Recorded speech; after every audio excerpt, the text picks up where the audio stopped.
तो चलिए मेरे साथ, आज हम लोग मिलकर बनाते हैं साबूदाना वड़ा। उसके लिए मैंने 5 घंटों से ही साबूदाना को भिगो के रख दिया था और उसके मसाले में मैंने डाला था उबले हुए आलू, पिसी हुई चीनी, नींबू, नमक, अदरक मिर्ची का पेस्ट, उबाले हुए आलू, ग्रीन चिलीज़ और कोरिएंडर। और उसको मैंने एक डो जैसा बना दिया था। डो जैसा बनाने के बाद मैंने उसको टिक्की का शेप दे दिया था और उसके साथ में मैंने एक चटपटा सा रायता बना दिया था।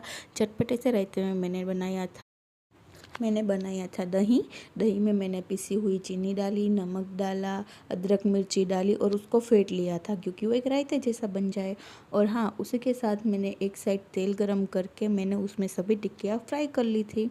और यहाँ पे मेरे साबूदाना वड़ा भी बन गए थे, रायता भी बन गया था।